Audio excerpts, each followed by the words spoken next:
Welcome back to the channel, y'all. I got another WWE video for y'all today. Now, for today, I'm going to tell y'all who's probably the best title holders that we had in 2023. Who's the 5 best champions from the WWE last year.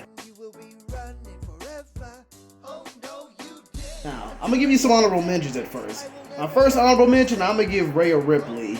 Rhea Ripley as the Women's World Champ, or the former SmackDown Champion.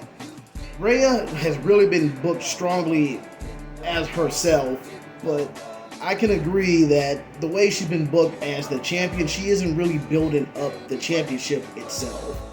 They have to do a bit better when it comes to that, but I still like most of her matches, just that stretch between,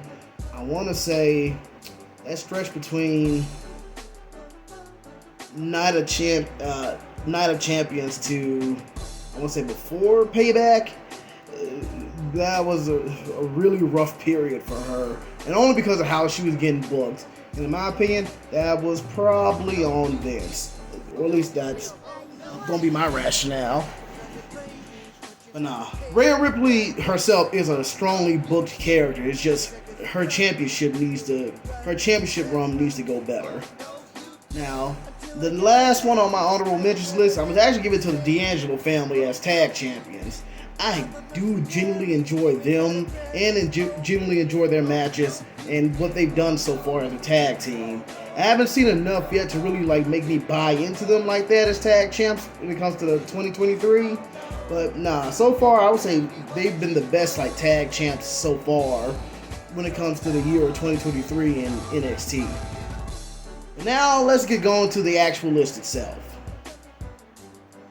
Now this is a top 5, so number 5 on my list is Gunther. Now admittedly, I'm not the biggest fan of Gunther. I do acknowledge that he is solid in the ring, and he's quite imposing of a dude. Whether you see his matches here or his matches in the indie scene. But nah, Gunther is definitely someone not to mess with. Personally, I don't really enjoy him like that. But I will say my favorite part of his title run so far was his matches with The Miz and Chad Gable. Those particular feuds sold me on I was sold on that feud for those two babyface to win. So I still can't wait to see who they're finally going to take the title off of him and who's going to win it, who's going to beat Gunther for the title. But we'll see when it happens. But for now, Gunther stays at my number 5. Now, number 4, Seth Rollins as the World Heavyweight Champion. Now, I definitely gotta say, he definitely has earned the right to be a world champion, considering the work he put in throughout these past few years, and the fact that he really tried to elevate the United States Championship early last year, and also tried to elevate it early 2022, 2023, that he really tried to put on for Raw after Roman took their championship belt. And the fact that he's just been a really good worker that took pins and losses that he didn't need to take, but he took it. So he deserves to be world champion, and I do hope that he gets better in time for WrestleMania, though. In my opinion, I'd rather he had just dropped it and let someone else actually fight for that championship, because I don't really think it's fair that Raw, once again, it's not really going to have a world champion. But this is how they booked it. We're going to roll with it, and we'll see how it goes. But for the most part, Seth has been solid. It's just the real criticism is that more often than not, the people he goes up against, I'd rather they win the title off of him instead of him still hold the title. I really wish they had gave it to Finn. Finn definitely deserved it, specifically during SummerSlam. For me, that would have made SummerSlam so much better if they gave it to him at that point. But then I definitely wouldn't have been mad if they gave it to Shinsuke, especially in that last man standing match. Just let Super Seth win it. And then also, I was really caught off guard and surprised by the quality of the match that Seth had with Jey Uso at the end of last year. That match was really good. I really enjoyed that match that he and Jey had. And that actually made me wish that Jey had won the belt off of him. and low-key Sammy. But sooner or later, I can't wait to see who's going to be the next World Heavyweight Championship once Seth's reign is over. But like I said, I hope he gets better. Now, number 3 on my list, Dominic Mysterio as the NXT North American Champion. Man, I felt so bad for Wes Lee when Dominic took that belt off him the way he did.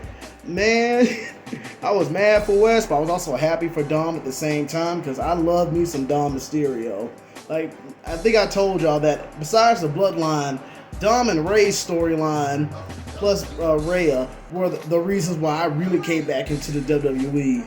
And seeing the way how Dom really was working his heel character in NXT and also on the main roster, yeah, I can't wait to see Dom like really rise up like even further than where he was last year. Now it feels a bit sluggish right about now in 2024, but I think we still got some time to like build up Dom and the rest of Judgment Day.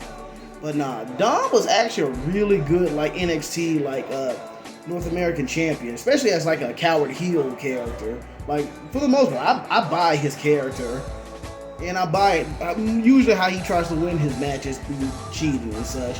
But nah, I enjoy Dom, and honestly, wouldn't be mad if he takes a mid-card title like the United States or the Intercontinental Championship. But we'll see when we come down that road.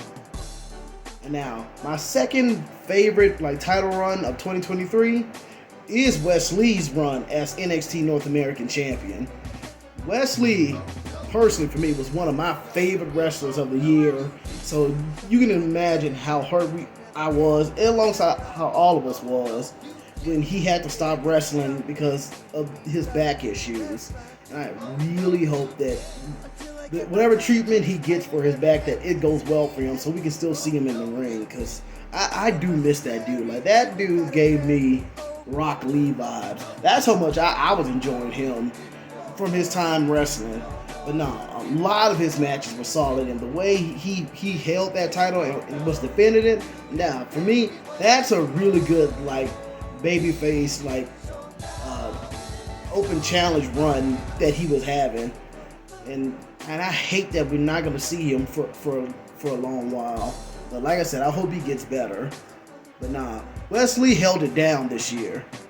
And now my favorite champion of 2023, in my opinion, the best champion of the year was Carmelo Hayes as the NXT champion. In my opinion, Carmelo Hayes was booked, in my opinion, how I think a champion really should be booked. Like, he was booked very strongly, and he like really fought his ass off to be the champion. And all the good feuds and the storylines that they fed him during his title run, I really like bought into his character and to his run, and then how much I really wanted him to hold on to that title.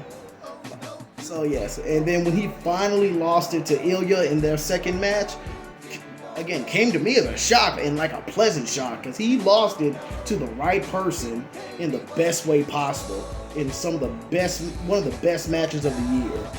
With hands down, one of the best matches of the year was his matches with Ilya, and also his matches with Braun Breaker.